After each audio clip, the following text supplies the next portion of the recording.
Una ilusión es una deformación del objeto percibido, o bien sea por una percepción falsa o un error en el reconocimiento, por ejemplo, cuando caminamos por una carretera en la oscuridad de la noche y algunos árboles nos parecen figuras amenazantes. Existen varios tipos de ilusiones por falta de atención, son frecuentes en la vida cotidiana. A veces, por ejemplo, saludamos a un desconocido como si fuera un amigo. Ilusiones catatímicas, estas deforman los objetos o situaciones por influencia de los sentimientos y emociones. Por ejemplo, en ocasiones se puede recordar un hecho no como fue, sino como desearíamos que hubiera sucedido. Y por último, las pareidolias, que son muy comunes, son ilusiones fantásticas propias de la imaginación, como ver figuras más o menos definidas en una pared o en las nubes. Este fenómeno consiste en dar una estructura formal a algo que no lo tiene, que es vago y difuso, y es pues una ilusión, como ya dije, bastante frecuente. Por ejemplo, cuando se miran manchas en baldosas, etc. La atención es un proceso cognitivo que estudia la psicología y la psiquiatría y la medicina, que permite controlar y orientar la actividad consciente del individuo para desarrollar una conducta adaptativa y planificar también su vida.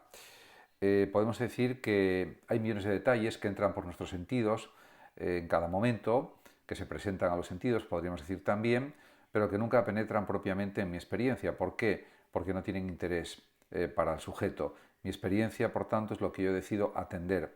Todo el mundo sabe lo que es la atención y en ese sentido es que la mente tome posesión de forma clara y vívida de uno de los varios objetos posibles que aparecen simultáneamente. Por ejemplo, la focalización, la concentración de la consciencia son su esencia. Implica además abandonar algunas cosas para poder manejar otras con efectividad. En este sentido, la atención posee unas características básicas que todo el mundo más o menos conoce.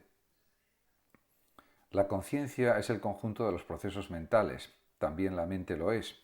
Esto significa que la mente no es una cosa o una entidad, sino una actividad, y nuestra actividad mental es un proceso que posee tres características: intencionalidad, conciencia y carácter representacional. En ese sentido, la conciencia es una experiencia subjetiva del conocimiento de uno mismo y también de la realidad en la que estamos inmersos, y está formada por experiencias del mundo exterior, también por experiencias del mundo interior, como son, por ejemplo, recuerdos, conocimientos, sueños, fantasías y experiencias mentales y emotivas, como son, por ejemplo, el asombro, el entusiasmo, el dolor, la felicidad, el odio, el temor, etcétera. También la alegría, por ejemplo. En definitiva, podemos decir que la conciencia implica la memoria a corto plazo, también exige una atención bien dirigida y, pues en realidad, la conciencia desaparece en el sueño profundo.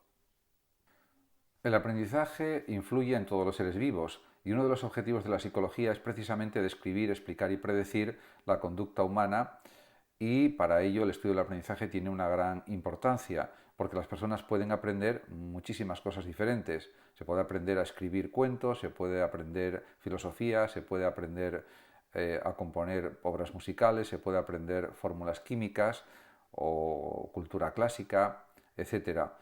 El aprendizaje podemos decir que influye en todos los seres vivos y permite a los animales y seres humanos adaptarse a las variaciones ambientales, etc. En ese sentido, en la definición de aprendizaje habría que tener en cuenta varias cuestiones. Primero, saber cómo una persona aprende es esencial. En segundo lugar, el aprendizaje consiste en un cambio de conducta, pero no implica la realización de la misma. Y en tercer lugar, los cambios de conducta producidos por el aprendizaje no siempre son permanentes. Además, hay que tener en cuenta también que a la hora de aprender influyen otros elementos.